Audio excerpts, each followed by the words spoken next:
कुल जम्बेश्वर भगवान की जय। ओम नमोऽस्तुनन्ताय सहस्रमूर्तये सहस्रपादाक्ष शिरोरुभावे सहस्रनामने पुरुषाय शाश्वते सहस्रकोटि युगधारिणे नमः। जम्बगुरु जगदीश ईश नारायण स्वामी त्रिलोकीक देव सकल घटंतरयामी।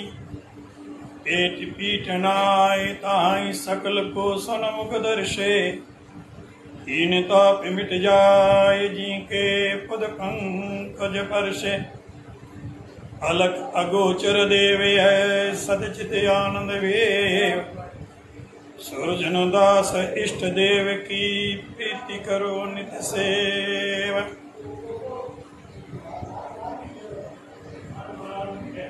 मैं आचार्य संत डॉक्टर गोवर्धन राम शिक्षा शास्त्री शिष्य महन श्री स्वामी हरिदास जी सोंडड़ी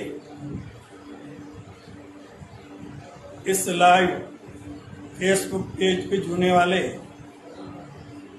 समस्त श्रद्धालुओं को मेरी ओर से हार्दिक शुभ मंगल कामना।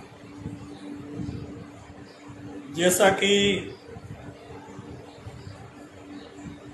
मुझे एक बिंदु दिया गया वर्तमान परिप्रेक्ष्य में 29 नियमों की प्रासंगिकता, ये बिंदु बहुत ही महत्वपूर्ण है। जब समाज की बात आती है निश्चित रूप से हमें अतीत की ओर झांकने के लिए बिंदु प्रेरित करता है। सद्गुरुदेव भगवान जाम्बू जी ने जिस समय विष्णु धर्म का प्रवर्तन किया उस समय की जो सामाजिक परिस्थितियां थी, राजनीतिक स्थिति, उन सबको मद्देनजर रखते हुए सद्गुरुदेव भगवान जाम्बू जी ने जड़ और चेतन दोनों प्रकार की सृष्टि के कल्याण की कामना को मद्देनजर रखते हुए एक ऐसी आचार संहिता मानव जगत के सामने रखी जिसको आत्मसात करने से हमारे जीवन के दोनों पक्ष, चाहे व्यवहार पक्ष हो चाहे अध्यात्म पक्ष हो, युक्तिपूर्वक जीवन जीते हुए मुक्ति को कैसे पाया जा सकता है, इन नियमों के माध्यम से सद्गुरुदेव भगवान जाम्बू जी ने हमारा मार्गदर्शन किया। जब हम वेदमयी वाणी में गोता लगाते हैं, वेद और उपनिषद, गीता और रामायण जैसे ग्रंथों में जो जो आदर्श स्थापित किए वो सब कुछ वेदमयी वाणी में हमें जानने को मिलते हैं। ये धराधाम पे जहां जहां शैतानी करे उखारूं तां तां महतज फलियूं, अर्थात जब जब आसुरी वृत्ति वालों का बोलबाला बढ़ना शुरू होता है, धर्म के राह पे चलने वाले धर्मात्मा पुरुषों को संतप्त करना प्रारंभ करते हैं। ऐसे आसुरी वृत्ति वालों का संहार करने के लिए, भक्तों को त्राण देने के लिए, धर्म की पुनर्स्थापना करने के लिए वो परम सत्ता, परम सत्य, अव्यक्त निराकार जो सत्ता है वो निराकार से साकार रूप में आविर्भूत होता है। उसी क्रम में सद्गुरुदेव भगवान जाम्बू जी का आगमन हुआ और भगवान जाम्बू जी ने जो हम लोगों को सिद्धांत दिए, जो मानव जगत का मार्गदर्शन किया, उस जमाने में जितनी उन सिद्धांतों की सार्थकता साबित हो रही थी, वर्तमान में वो सिद्धांत कहीं उस जमाने से भी अधिक प्रासंगिक साबित हो रहे हैं।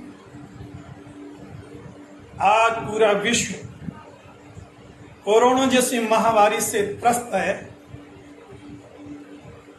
आज जिस चीज को लेकर के सारा विश्व अपने अपने देश के लिए जो सिद्धांत, जो नियम, जो कानून, जो गाइडलाइन दे रहे हैं, ये भगवान जाम्बोजी ने 550 वर्ष पहले हम लोगों का मार्गदर्शन किया था। बहुत से लोग भौतिकवाद की चकाचौंध में कभी ऐसे सिद्धांतों के बारे में अंधविश्वास जैसे शब्दों का प्रयोग करते थे, लेकिन भगवान जाम्बोजी ने आन सु पलो ने लावे, आज जो सोशल डिस्टेंसिंग की बात हो रही है, ये भगवान जाम्बोजी ने 550 वर्ष पहले मानव जगत को सचेत किया। संक्रमण जैसी बीमारियों से अगर बचना चाहते हो, आपको हमेशा सावधान रहना होगा, सजग रहना होगा। मैं आपको ले चलता हूं समाज की स्थिति के बारे में जानकारी देने के लिए। जिस तरह से वेद भगवान ने वेद मंत्र के अंदर एक सामाजिक ढांचे को एक ऐसा खाका खींचते हुए मानव समाज के सामने रखा कि एक सुव्यवस्थित रूप से कोई समाज किस तरह से सर्वांगीण विकास की ओर उन्मुख हो सकता है, इस चीज को मद्देनजर रखते हुए एकता समरसता का आदर्श स्थापित करते हुए वहां छोटा मोटा, ऊंच नीच, ये जो भावनाएं थी, ये केवल व्यवहार के धरातल पे किस तरह से मानव जगत के दिल दिमाग में आई, उसकी एक वजह है। वस्तुतः भगवान जाम्बोजी ने जो वेद भगवान ने मानव जगत के सामने आदर्श रखा, उसी को आधार मान करके लाद पंथियों के लिए भी वही आदर्श स्थापित किया। ऋग्वेद कहता है, ब्राह्मणों असमुखमाशित बहुराजन्य कृता उरु तदस्य वैश्य पदभ्याम शूद्रो अजायता। ये एक ऐसा मंत्र जो समाज को व्यवस्थित करता है। जब समाज की चर्चा आती है, हिंदू समाज में ब्राह्मण, क्षत्रिय, वैश्य और शूद्र, इन 4 वर्णों में समाज को विभक्त किया है। लेकिन रूढ़िवादिता के आधार पे लोगों के दिल और दिमाग में एक संकीर्णता ने स्थान बनाया। एक से एक अपने आप को श्रेष्ठ और दूसरे को निम्न देखने की सोच एक जागृत हुई। लेकिन वेद भगवान कहते हैं, ये 4 वर्ण आपके शरीर में, आपका जो शरीर है, शरीर नाम आता है तो शरीर कहने से शरीर एक है, लेकिन व्यवस्था की दृष्टि से इस शरीर को 4 भागों में विभक्त किया गया है। ब्राह्मणों अस्य मुखमाशित, ब्राह्मण कहने से सामान्यतया हमारे दिल और दिमाग में ये विचार आता है, ब्राह्मण के घर में जन्म लेने वाला ब्राह्मण कहलाता है। लेकिन वेद भगवान कहते हैं ब्राह्मणों अस्य मुखमाशित। ब्राह्मण शब्द का अर्थ होता है ज्ञान, विवेक, अर्थात 4 वर्णों का जो मार्गदर्शन करें, जो राह दिखलाए, ज्ञान को प्रदान करें। हमारे शरीर में कंधे से ऊपर का जो मुख भाग है, इस मुख भाग को वेद भगवान कहते हैं ब्राह्मणों अस्य मुखमासीत। ये आपका ब्राह्मण भाग है, मुख भाग है, ब्राह्मण भाग है, अर्थात एक ज्ञान भाग है। आंख से हम रूप का ज्ञान ग्रहण करते हैं, कान से हम शब्द का ज्ञान ग्रहण करते हैं, नासिका से हम गंध का ज्ञान ग्रहण करते हैं, रसना से हम रस का ज्ञान ग्रहण करते हैं, त्वचा से हम स्पर्श का ज्ञान ग्रहण करते हैं। अर्थात ये ज्ञान भाग वो क्षेत्र है जो जीवन का चाहे व्यवहारिक पक्ष हो चाहे आध्यात्मिक पक्ष हो, दोनों पक्षों में हमारा मार्गदर्शन करने वाला भाग है। अर्थात कंधे से ऊपर का जो भाग है मुख भाग, वेद भगवान ने इसे ब्राह्मण कहा है। बाहु राजन्यकृता, हमारी जो भुजाएं, हमारे जो हाथ है, वेद भगवान भुजाओं को क्षत्रिय कहते हैं। क्षत्रिय अर्थात ब्राह्मण, क्षत्रिय, वैश्य और शूद्र, चारों वर्णों की रक्षा का उत्तरदायित्व का बोझ अपने मजबूत कंधों पे लेने के लिए सदा जो तत्पर रहता है वो ब्राह्मण कहलाता है, क्षत्रिय कहलाता है। हमारी जो भुजाएं हैं हमारे शरीर की रक्षा के लिए सदा ये तत्पर रहती है।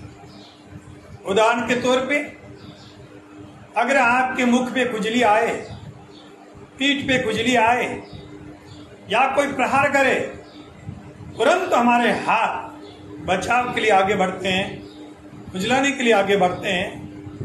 संपूर्ण शरीर की सुरक्षा के लिए हाथ सदा तत्पर रहते हैं। ब्राह्मण, क्षत्रिय, वैश्य और शूद्र, इन चारों की रक्षा के लिए जब सदा अपने आप को तत्पर रखते हुए इनकी सुरक्षा का जो उत्तरदायित्व लेने के लिए सदा तत्पर रहता है वो क्षत्रिय कहलाता है। अर्थात कंधे से ऊपर का भाग ब्राह्मण भाग, हमारी भुजाएं क्षत्रिय, उरु तदस्य वैश्य, हमारा जो उदर है वेद भगवान इसे वैश्य कहते हैं।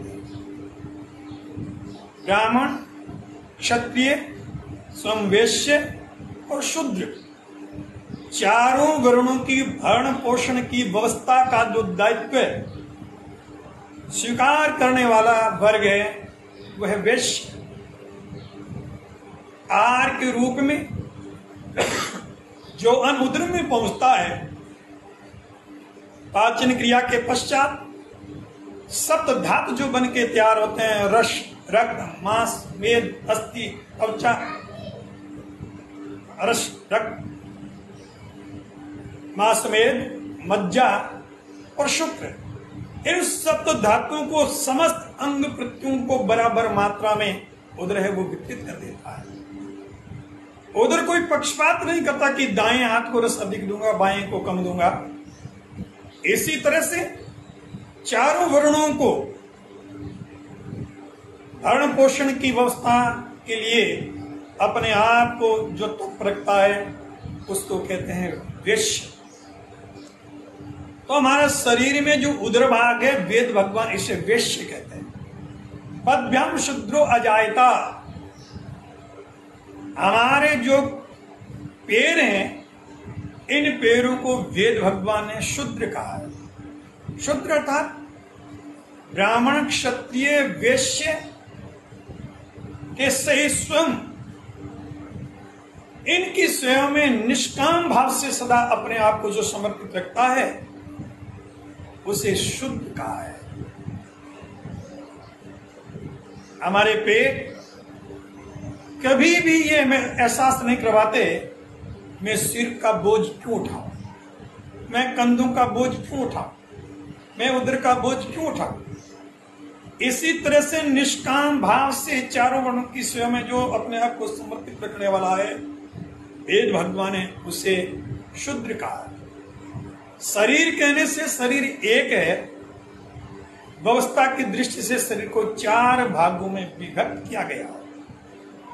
इसी तरह से समाज कहने से समाज एक है, लेकिन व्यवस्था की दृष्टि से सद्गुरुदेव भगवान जाम्बोजी ने समाज को 4 भागों में विभक्त किया। संत, गृहस्थ।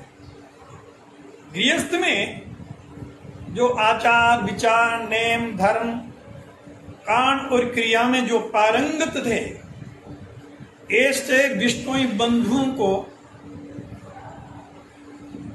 भगवान जाम्बोजी ने 3 कर्तव्य सौंपे और इन 3 कामों को करने का उत्तरदायित्व जिन्होंने अंगीकार किया उनको एक पद से सुशोभित किया। उस पद का नाम था थापन। इस तरह से संत, गृहस्थ विष्णुई और गृहस्थ विष्णुई में वो चरित्रवान कथनी और करनी में जिनकी एकता थी, ऐसे जो विष्णु जिनको एक पद से अलंकृत किया, थापन और गायना। भगवान जाम्बोजी ने समाज को सुव्यवस्थित रूप से चलाने के लिए, समाज कहने से समाज एक, लेकिन व्यवस्था की दृष्टि से 4 भागों में विभक्त किया। 3 कार्य संतों को सौंपे, 3 काम थापनों को सौंपा और 3 काम गायनों को सौंपा।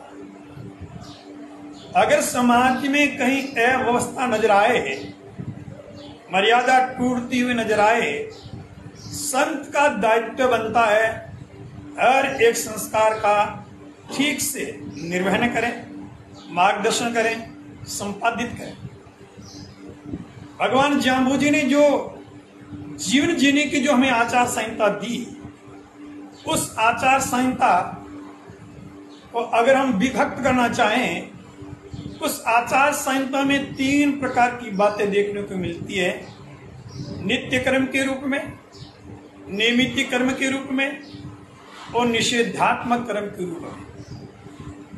सर्वप्रथम मैं निवेदन करना चाहूंगा, जाम्बोजी भगवान ने नैमित्तिक जो सिद्धांत दिए उनमें सबसे पहले भगवान जाम्बोजी ने 30 दिन सूतक, यह प्रथम नियम जहां से हमारी जीवन की यात्रा प्रारंभ होती है, ये वो नियम है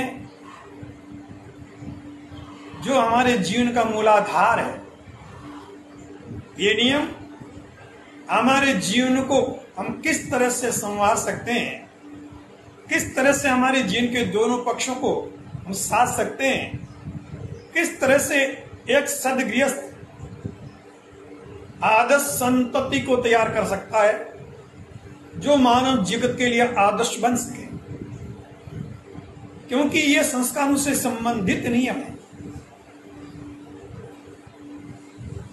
30 दिन की अवधि की जहां चर्चा है, पहले मैं उस ओर आपको ले जाना चाहूंगा।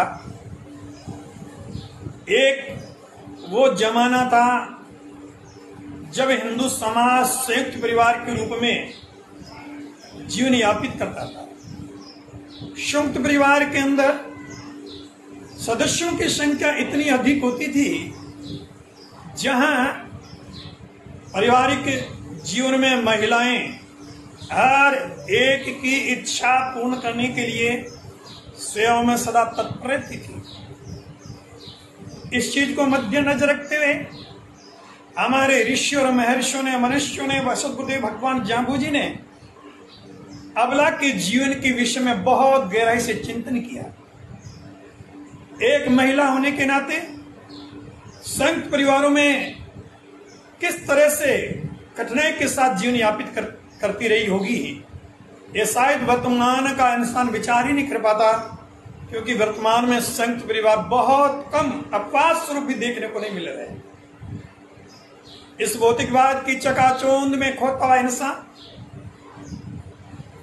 आत्म केंद्रित होती हुई हमारी सोच, हमारी वो एक आदर्श वैदिक जो सोच थी, उदार चरितानाम तु वसुधैव कुटुंबकम, पूरी वसुंधरा को परिवार और कुटुंब की तरह समझने वाली जो सोच थी, ये सोच उन लोगों की थी जहां ये मेरा है, ये तेरा है, ये अपना है, ये पराया है, इसके लिए कोई स्थान नहीं था। ऐसी अगर सोच होती तो शायद वो इतने बड़े बड़े परिवार उस समय नहीं होते। लेकिन विज्ञानिक दृष्टि से देखा जाए, चाहे व्यवहारिक दृष्टि से देखा जाए, चाहे आध्यात्मिक दृष्टि से देखा जाए, जब महिला के ऊपर इतना बड़ा बोझ परिवार में रहता था और साथ में एक सदगृहस्थ गृहिणी, गृहस्थ का जीवन तभी सफल और सार्थक होता है जब गृहस्थ के अंदर परिवार की वो पीढ़ी आगे बढ़े, संतति की योग्य औलाद संतान की प्राप्ति हो। ये एक वो संस्कार है जहां वैदिक परंपरा में 16 संस्कारों का प्रतिपादन किया गया है। गर्भाधान से लेकर अंत्येष्टि में 16 प्रकार के संस्कार कहे गए हैं। लेकिन सद्गुरुदेव भगवान जाम्बू जी ने उन 16 प्रकार के संस्कारों को 4 संस्कारों में समावेश करते हुए 4 संस्कारों को मिला के एक संस्कार बनाया। गर्भाधान, पुष्मन, समन्तोने, जातकर्म, इन 4 संस्कारों को मिला करके एक नियम बनाया 30 दिन सूतक। ये एक ऐसी अवधि है जिसमें प्रसूता को पूर्ण विश्राम मिले, स्वास्थ्य लाभ मिले। समाज के अंदर जब एक व्यवस्था की दृष्टि से देखा जाता है जहां आदर्श जीवन होता है, जहां आचार विचार की शुद्धता होती है, कारण क्रियाओं की शुद्धता और पवित्रता होती है, ऐसा उस जमाने जो ब्राह्मण समाज था जिनके यहां मात्र 10 दिन का शुद्ध को माना जाता था, क्षत्रिय के यहां 15 दिन का शुद्ध को माना जाता है, वैश्य के यहां 20 दिन का शुद्ध को माना जाता है, और उस परंपरा में शूद्र के यहां 30 दिन का शुद्ध को माना जाता था। लेकिन सद्गुरुदेव भगवान जाम्बू जी ने उस वैदिक परंपरा को, जैसा कि मनुस्मृति में मनु जी महाराज ने कहा, जन्मना जायते शूद्रा संस्कारण द्विजोतमा, मैंने इसीलिए आपके सामने पहले यह बात रखी। समाज कहने से समाज एक है, व्यवस्था की दृष्टि से समाज को 4 भागों में विभक्त किया गया। जाम्बू जी ने इसी बात को कहा उत्पत्ति हिंदू, क्योंकि संस्कार के द्वारा ही द्विजत्व मिलता है। जन्म से हर एक हिंदू शुद्धवत होता है जब तक उसका संस्कार नहीं हो जाता है। संत परिवार में इतनी लंबी अवधि का अगर महिला को विश्राम मिलेगा, 30 दिन की अवधि का, निश्चित रूप से उसका स्वास्थ्य लाभ है वो उसको मिल पाएगा। साथ ही नवजात शिशु के अंदर रोगों से जूझने की, लड़ने की प्रतिरोधात्मक क्षमता उसके तन में नहीं होती। नवजात शिशु को एकांत स्थान का, आज क्वारंटाइन की बात हो रही है, सोशल डिस्टेंस की बात हो रही है, भगवान जाम्बू जी ने संक्रमण से बचाने के लिए उस जमाने के 30 दिन की अवधि का प्रावधान किया ताकि उस बच्चे का शरीर उन संक्रमण या ऐसी बीमारियां जिनसे संघर्ष करने की, जूझने की प्रतिरोधक क्षमता को प्राप्त कर सके, एक अबला को स्वास्थ्य लाभ मिल सके, उसको पौष्टिक आहार मिले, ताकि शारीरिक जो कमजोरियां आई है उनका निराकरण हो सके। इन सब चीजों को मद्देनजर रखते हुए सद्गुरुदेव भगवान जाम्बू जी ने एक 30 दिन की अवधि का प्रावधान किया। अगर धार्मिक दृष्टि से देखा जाए, इस अवधि का बहुत ही महत्वपूर्ण स्थान है। हिंदू समाज में अनेक पंथ है और जितने भी पंथ हैं, जिन्होंने पंथों का प्रचलन किया, उन गुरुओं ने अपने समाज के जो आदर्श स्थापित किए, वो पंथ अपने गुरु के प्रति इतना समर्पित था, गुरु के द्वारा दिए गए सिद्धांत बतलाए गए। परिवार में माता, बहन, बेटी कोई भी हो, मासिक धर्म की अवधि में एकांत स्थान का सेवन करें।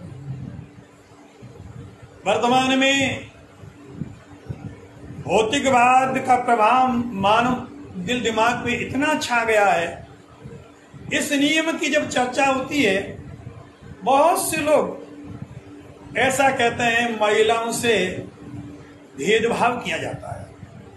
सज्जनों, ये कोई भेदभाव नहीं, यह प्रकृति प्रदत्त एक ऐसी प्रक्रिया है जिसमें सावधानी का होना बहुत जरूरी है। इस अवधि में भी संक्रमण का बहुत बड़ा एक ऐसा अवसर रहता है जिसमें कई प्रकार की असाध्य बीमारियां भी झेलनी पड़ सकती है। इसलिए सद्गुरुदेव भगवान जाम्बू जी ने जहां महिलाओं के लिए विश्राम के लिए और साथ में ही किसी भी संक्रमण जैसी कोई बीमारी पैदा न हो जाए, इसलिए 5 दिन की अवधि में एकांत स्थान का वास करने के लिए भगवान जाम्बू जी ने निर्देश किया।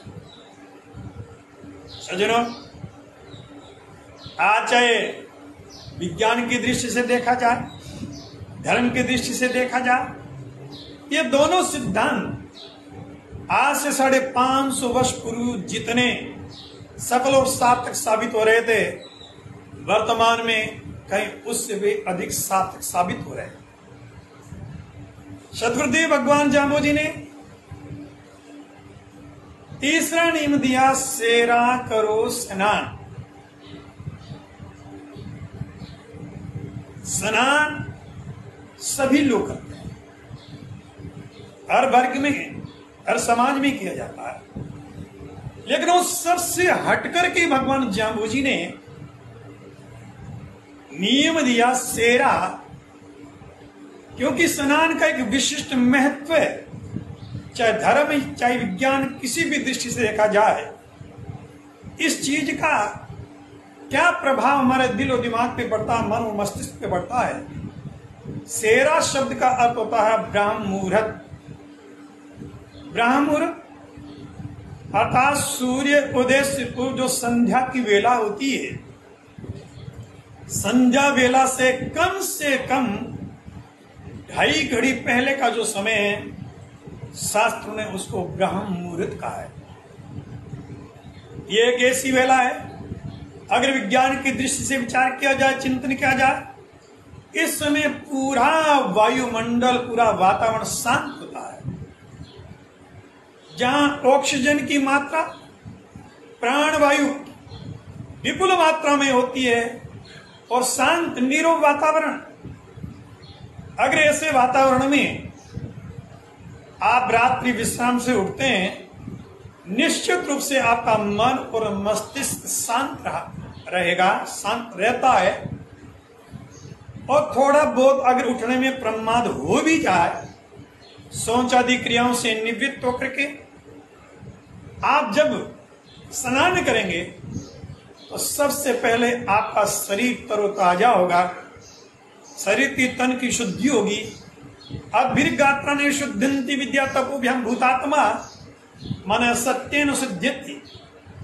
जल के द्वारा तन की शुद्धि होती है, सत्य संभाषण के द्वारा मन की शुद्धि होती है, और परमात्मा के भजन के द्वारा आत्मा की प्रस्कृति होती है।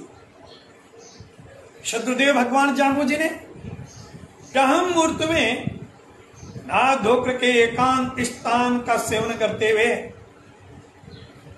अगर संसार और संसार के विश्व से मन और मन की वृत्तियों को अनासक्त करके निज स्वरूप की तरफ, उस निराकार सत्य के अंदर मन की वृत्ति को विलीन करते हुए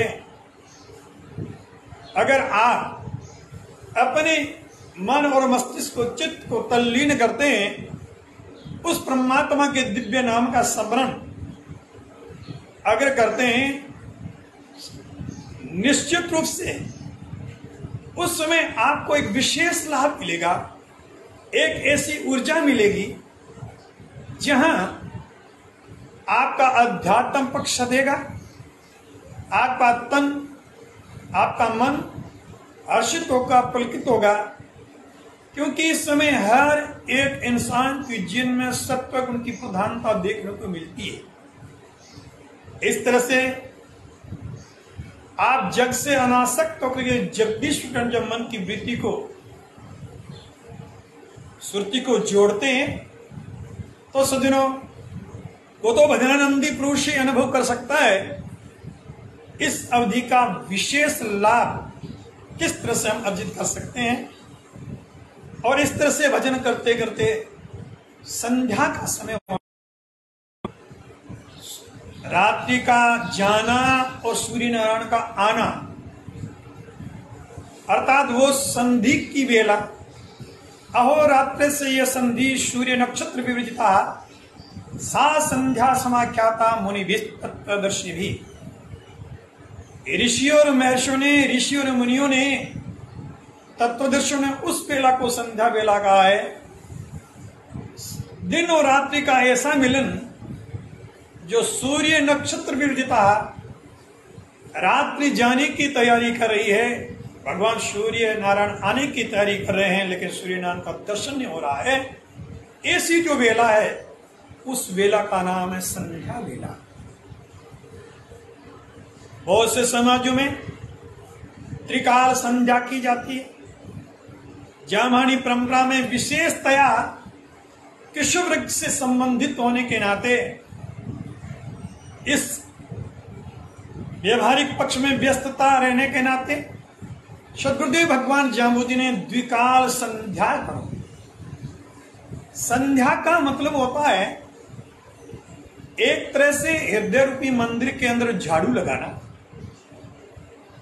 संध्या में प्रार्थना, ध्यान, कीर्तन, पूजा।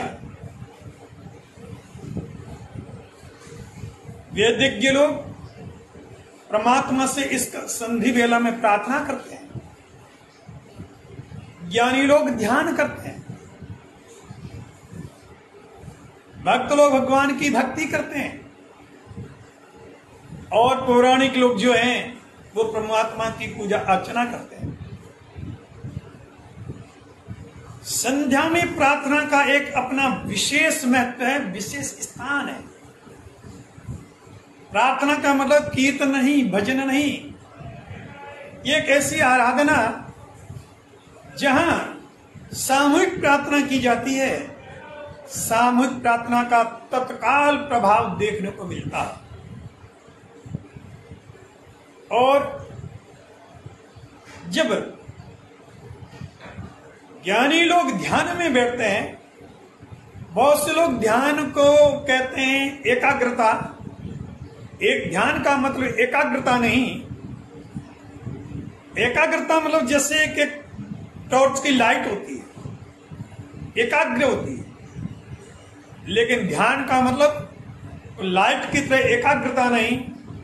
एक बल्ब आप देख सकते हैं, बल्ब की रोशनी चारों ओर बिखरती है। एक अवेयरनेस जिसमें आपके जीवन से जुड़े हुए समस्त बिंदुओं पे आपका ध्यान रहे। आप किस तरह से अपने आप को उस ध्यान की अवस्था में अपने आप को पहुंचा पाते हैं।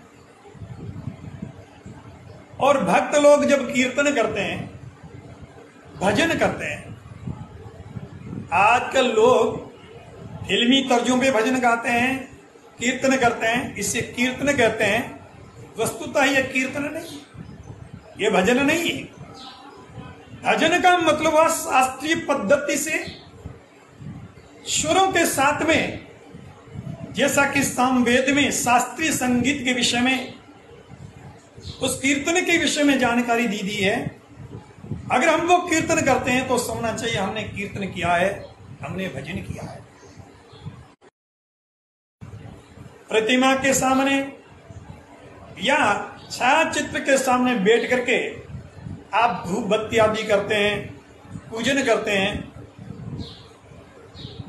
अपनी अपनी मर्यादा के अनुसार, सामाजिक मर्यादाओं के अनुसार सभी लोग संध्या वंदन करते हैं। धार्मिक जो आस्था रखने वाले लोग हैं, सज्जनों, संध्या का मतलब होता है प्रातः काल की संध्या हम करते हैं रात्रि का जो मानसिक दोष होता है, मानसिक जो हिंसा होती है, प्रातः काल की संध्या करने से उस दोष की, उस पाप की निवृत्ति हो जाती है। सायंकाल की संध्या करने से दिन भर में जो अनजाने में हमसे पाप हुआ, हम नहीं चाहते हम पाप करें, लेकिन चाहे हमारा समाज कृषि वर्ग से संबंधित है, चाहे हम व्यवसाय से जुड़े हैं, चाहे हम बिजनेस से जुड़े हैं, चाहे नौकरी पैसे से जुड़े हैं, हम दिन भर कुछ न कुछ क्रियाएं करते रहते हैं, हम खाली बैठ नहीं सकते। और इन क्रियाओं को, इन कामों को करते समय न चाहने पर भी सूक्ष्माति सूक्ष्म हिंसा हो जाती है।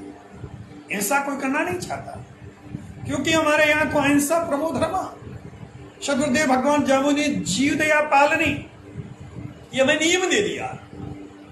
यहां तो किसी के बारे में अगर मानसिक हिंसा भी कही जाती है, उसका भी दोष माना जाता है, तो सायंकाल के संध्या करने से दिन भर में अनजाने में जो पाप होता है, उस पाप की निवृत्ति हो जाती है। वैदिक संध्या हर किसी के लिए सरल नहीं है, हर कोई वैदिक संध्या कर नहीं सकता। सदगुरुदेव भगवान जाम्बुदी ने उन वैदिक मंत्रों का दोहन करके ऐसा सरल और सुगम संध्या मंत्र, गृहन्नवन मंत्र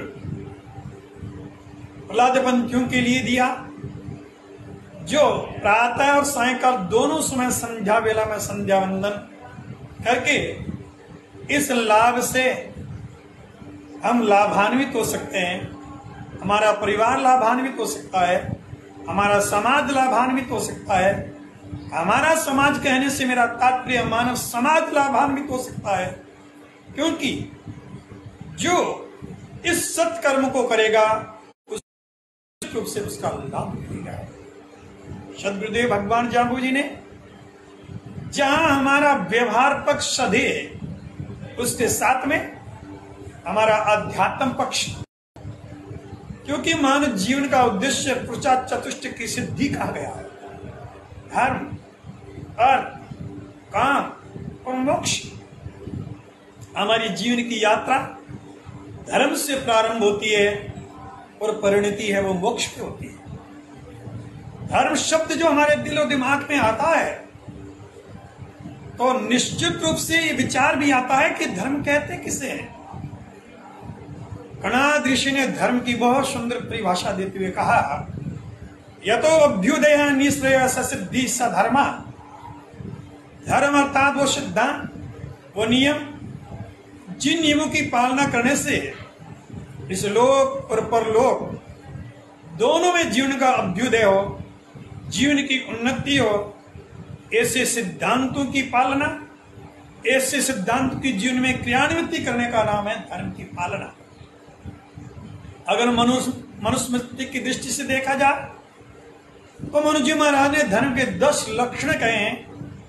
धृति, क्षमा, दम, अस्तेय, सोच, मंत्रिय, निग्रह, धीर, विद्या, सत्य, अक्रोध, दशकम धर्म लक्षणम। ये 10 लक्षण जिसके जीवन में घटित होते हैं, मनु जी महाराज उसे धर्मात्मा पुरुष कहते हैं। भगवान जाम्बू जी की दृष्टि में 29 नियमों के अनुरूप जीवन जीने वाला पुरुष धर्मात्मा पुरुष। सज्जनों, ये वो सिद्धांत है, ये वो नियम है जो हमारे जीवन में, चाहे जीवन का व्यवहार पक्ष हो, चाहे जीवन का अध्यात्म पक्ष हो, दोनों पक्षों में उस अभ्युदय की, उस उन्नति की प्राप्ति करवाने वाले हैं। जामानी भाषा में जिसे हम कहते हैं जिया जुक्ति और मुआ मुक्ति। इस तरह से हर एक हिंदू मतावलंबी, हर एक प्रहलादपंथी जो धर्मपरायण पुरुष हैं, चाहे माताएं बहनें हो, चाहे भाई लोग हो, हर एक को द्विकाल संध्या करो, दोनों समय संध्या वंदन करना चाहिए। ये लोग दिखावे के लिए नहीं, औपचारिकता के निर्वहन के लिए नहीं, ये स्वांत सुखाय के लिए। खुद आपको शांति मिले, आपको शांति का एहसास हो, आपका आचरण जो है ये साबित कर दें कि आपके जीवन में कथनी के लिए स्थान नहीं है, करने के लिए स्थान है। आपका जीवन कथनी में नहीं, आचरण में विश्वास रखता है। आपकी कथनी और करने में कोई भेद नहीं। सज्जनों, ये नियम दुनिया को दिखाने के लिए नहीं है, ये नियम है स्वांत सुखाय के लिए, खुद की संतुष्टि के लिए, आत्म संतुष्टि के लिए, आत्म उत्थान के लिए। भगवान जाम्बूजी ने अपनी वेदमयी वाणी में कहा, तन मन धोइए, संयम होइए। तन शुद्धि के साथ में मन की शुद्धि का होना भी नितांत आवश्यक है। तन हमारा स्वस्थ है, मन हमारा अगर अस्वस्थ है तो सज्जनों वो शांति, वो सुख, उसकी हम अनुभूति करने में सफल नहीं हो पाएंगे। अगर हमारा तन और मन दोनों शुद्ध है, निश्चित रूप से आपकी उपस्थिति का प्रभाव आम जन में देखने को मिलेगा। आपकी उपस्थिति बहुत कुछ एहसास करवा देगी।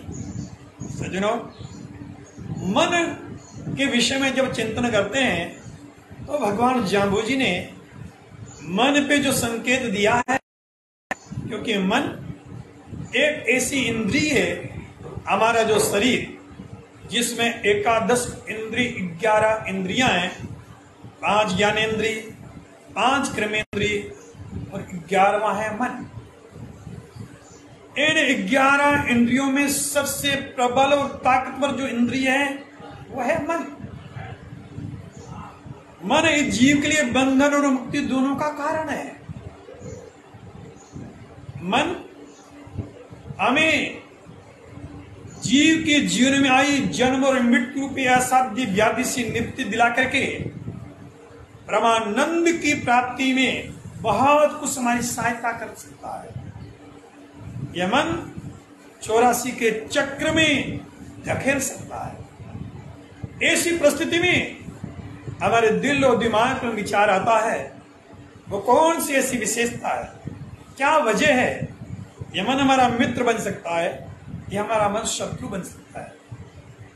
हम शत्रुता की ओर नहीं, हम मित्रता की ओर आगे बढ़ना चाहते हैं। हमारा मन सर्वे भवन्तु सुखिनः, इस एक संकल्प, इस प्रार्थना को साकार करने वाला हो, ऐसी अगर हम सोच रखते हैं तो सदगुरुदेव भगवान जाम्बूजी ने आज से 550 वर्ष पूर्व कहा था, करे रसोई हाथ सुन। कुछ मन चले लोगों ने इस नियम को छुआछूत से जोड़ा। भगवान जाम्बूजी ने छुआछूत के लिए हम लोगों को प्रेरित नहीं किया।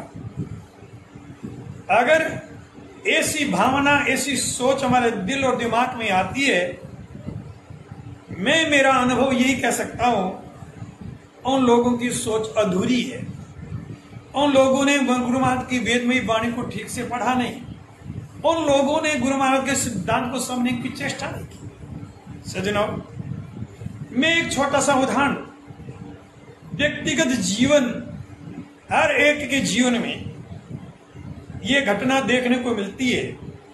कंधे से ऊपर का जो हमारा भाग है, मुख भाग, जिसमें आंख है, नाक है, मुंह है, कान है, मेरे ख्याल में किसी भी व्यक्ति को अपनी ये इंद्रियां, अपना ये मुख भाग किसी को भी खराब नहीं लगता है। लेकिन मुझे एक बात बताइए, जब हम भोजन करने के लिए बैठते हैं तो हाथ से जब ग्रास लेते हैं, भोजन ग्रहण करते हैं, और उस बीच में कई बार उंगलियों को हम चाट लेते हैं। 2 आदमी एक साथ में भोजन करते हैं तब भी चाटते हैं, अकेले भोजन करते हैं तब भी चाटते हैं। अंगुलियों को चाटते हुए देख करके कोई भी हमसे घृणा नहीं करता, कोई भी हमें कुछ नहीं बोलता। लेकिन भोजन के मध्य अंगुली चाट करके नाक में आप अपना घुमा लीजिए उसके बाद दोबारा भोजन करना शुरू कर दीजिए या उस अंगुली को चाट लीजिए। सज्जनों, पास में बैठे हुए लोग आपके बारे में क्या सोच सकते हैं, उनके दिल दिमाग में क्या भाव आ सकता है, ये कहने की जरूरत नहीं। खुद हम नाक में घुमाने के बाद उस अंगुली को धोने की चेष्टा करते हैं। क्या इसको आप नाक और मुंह के साथ में छुआछूत कहोगे? कम से कम इतना तो हमें विवेक होना चाहिए। यह जीवन का व्यवहार पक्ष है। व्यवहार में कुशलता का होना नितांत आवश्यक है। इसी तरह से करे रसोई हाथ सो मतलब का जिनका आचार विचार कारण और क्रिया की शुद्धता और पवित्रता जिनके जीवन में नहीं, ऐसे लोगों का हाथ से बनाया हुआ आहार भोजन प्रसाद अपग्रहण न करें, क्योंकि ग्राह्य अन्न का हमारे मन और मस्तिष्क पे बहुत सूक्ष्म प्रभाव पड़ता है। छांदोग्य उपनिषद कहता है आहार शुद्ध शतशुद्धि शतशुद्ध ध्रुव स्मृति। अगर आपका खान पान शुद्ध होगा, खान पान आपका सात्विक होगा, खान पान आपका पवित्र होगा, निश्चित रूप से आपके जीवन में सत्य गुण की अभिवृद्धि होगी। और सत्य गुण की अभिवृद्धि जब होती है, जगत और जगत के विश्व से हमारा मन अनासक्त हो जाता है। जगत और जगत के विश्व से अनासक्त होकर के उस सत्य स्वरूप जगदीश की ओर हमारी मन की वृत्ति प्रवृत्त होती है, स्वयं की ओर उन्मुख होती है। हम स्वयं के निकट आते हैं। सज्जनों, हम जो आहार ग्रहण करते हैं शायद आपने ध्यान नहीं दिया, उस हम केवल उदर पूर्ति, अगर एक टाइम का भोजन कर लिया उसमें संतुष्ट हो गए, शाम सुबह कर लिया, शाम तक के लिए हम संतुष्ट कि अब मुझे पेट भूख के बारे में चिंता करने की जरूरत नहीं। लेकिन सज्जनों, ये केवल यही बात पूरी नहीं होती है। हम एक समय में जितना आहार ग्रहण करते हैं उससे हमारे शरीर में 7 चीजें बन के तैयार होती है। आयुर्वेद की चरक संहिता कहती है रसाद रक्ता तदो माशद मेध प्रजायते मेध अस्ति तदो मज्जा मज्जाया शुक्र संभवा। हमने आहार के रूप में जो ग्रहण किया, वो आहार जब आमाशय में पहुंचता है, जठर में पहुंचता है, उसके बाद उस आहार से 7 चीजें बन के तैयार होती है। रस, रक्त, मांस, मेद, अस्थि, मज्जा, शुक्र। सज्जनों, ये वो शब्द धात हैं जिससे हमारा शरीर परिपुष्ट होता है, हमारे शरीर के अंग और प्रत्यंग परिपुष्ट होते हैं। हमारा जो मन है, सामान्य व्यवहार की भाषा में हम बोलते हैं जैसा खावे अंग वैसा होवे मन। अगर हमारा आहार शुद्ध होगा, सात्विक होगा, पवित्र होगा, निश्चित रूप से आपकी मन की वृत्ति है वो सात्विक होगी, वो पवित्र होगी, वो सत्वगुण प्रकृति प्रधान होगी। और ऐसा मन ही वसुधैव कुटुंबकम की सोच वाला हो सकता है। सर्वे भवन्तु सुखिनः सर्वे सन्तु निरामया, यह मंगल कामना उसी मन में ही जागृत हो सकती है। अन्यथा हमारे मन में शोषण की भावना, ईर्ष्या की भावना, राग द्वेष की भावना, छल कपट की वृत्ति, ये सब तभी होते हैं जब हमारा आहार विकृत हो जाता है, हमारा खान पान विकृत हो जाता है।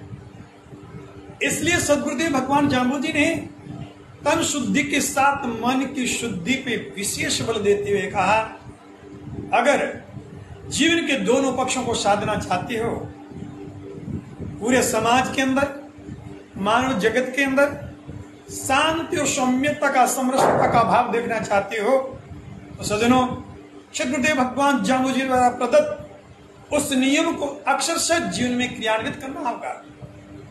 आज इस वैश्विक महामारी के अंदर पूरा विश्व उस ओर ध्यान दे रहा है जहां सद्गुरुदेव भगवान जाम्बू जी ने 500 साल पहले जल को भी छान करके पीना, मोटे पटसों सांड, जहां आर शुद्धि और हिंसा के लिए कठोर शब्दों में तुम ही भय मुर्दारू, अरे तुम तो मुर्दे लोग हो, मरे हुए पशुओं को खाने वाले लोग। मांसाहारी लोगों के लिए कठोर शब्दों से प्रहार करते हुए उन्होंने एक शाकाहारी जीवन किस तरह से हम जीवन जी सकते हैं उस तरफ विशेष रूप से संकेत दिया। जरा विचार कीजिए, प्रकृति ने शाकाहारी और मांसाहारी जीवों की शारीरिक बनावट के आधार पे आप बिना किसी के कहे जान सकते हो कौन सा जीव शाकाहारी होता है, कौन सा जीव मांसाहारी है। आप जीवन के उस प्रारंभिक चरण से ही थोड़ा विचार करना प्रारंभ करें।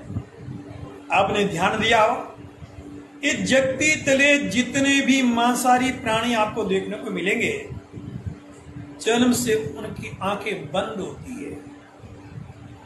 आप कुत्ते को देख लीजिए, बिल्ली को देख लीजिए, चीते को देख लीजिए, जितने भी मांसाहारी जीव आपकी जानकारी में, उनके बारे में विचार कीजिए। और जितने भी शाकाहारी प्राणी आपको मिलेंगे, जन्म से उनकी आंखें खुली होती है। इतना ही नहीं, और विचार कीजिए, जितने भी मांसाहारी जीव आप इस जगती तले देख पाएंगे या जिनको देख लिया है, जिनके बारे में जानते हैं, उनके नाखून और स्वयं के नाखून के बारे में भी आप ध्यान देना। मांसाहारी जीव के नाखून जो होते हैं वो तीखे होते हैं, और शाकाहारी प्राणी जितने हैं उनके नाखून चपटे होते हैं। जितने भी मांसाहारी प्राणी आपने देखे होंगे, उन या देखना, ध्यान देना, वो जल जब पीते हैं वो जीभ से पीते हैं, लिखते हैं। लेकिन शाकाहारी प्राणी होते हैं वो होंठ से जल पीते हैं, जीभ से कभी नहीं पीते। जितने भी मांसाहारी प्राणी हैं, उनको अगर आप ध्यान से देख पाएंगे या देखा है, उनके दांत कील की तरह नुकीले होते हैं। और जितने शाकाहारी प्राणी होते हैं, प्रकृति ने उनके दांत चपटे बनाए। जितने भी मांसाहारी प्राणी होते हैं, जैसा मांस होता है वैसा मांस वो ग्रहण कर लेते हैं और उसको हजम करने की क्षमता है। अगर कच्चे मांस को खाकर के आप हजम कर सकते हो, तब तो आपको भी मांस खाने का अधिकार है। अन्यथा सज्जनों, बहुत बड़ा एक पाप है, हिंसा है। हिंसा का दोष इस नहीं, किसी न किसी जन्म में बहुत से लोग शास्त्रों का प्रमाण देते हैं। शास्त्रों में मांस खाने के लिए लिखा है। सज्जनों, जहां कहीं आपने पढ़ा उनको ठीक से पढ़ना।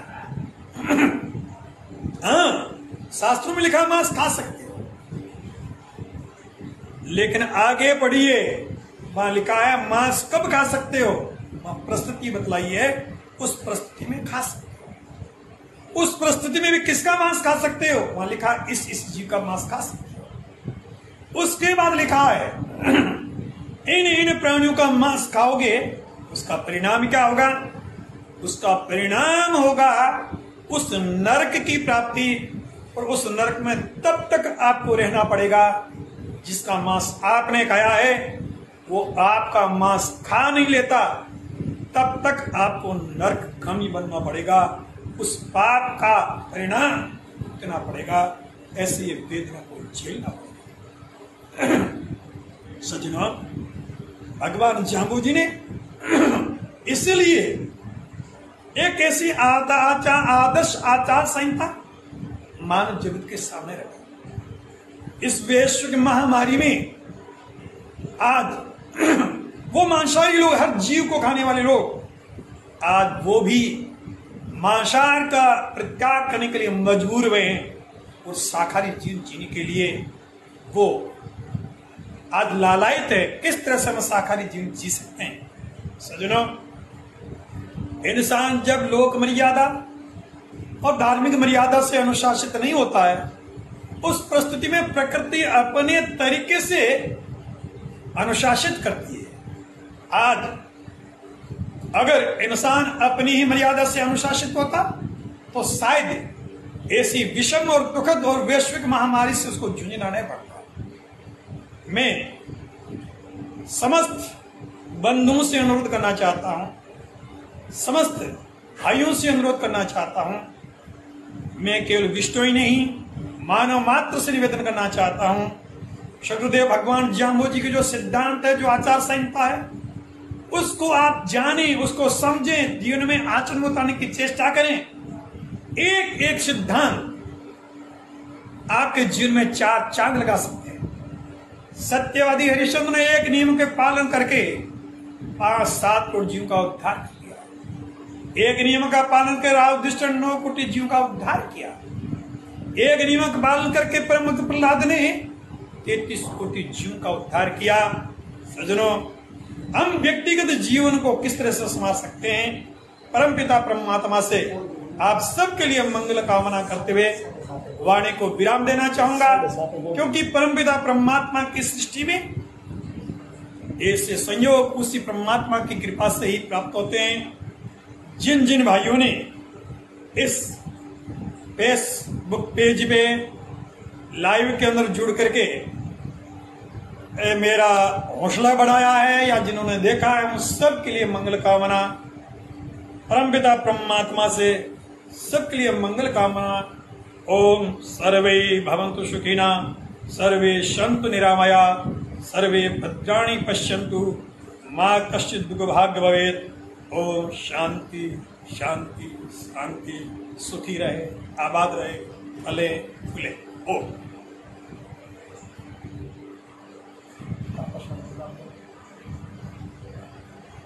एक प्रश्न मेरा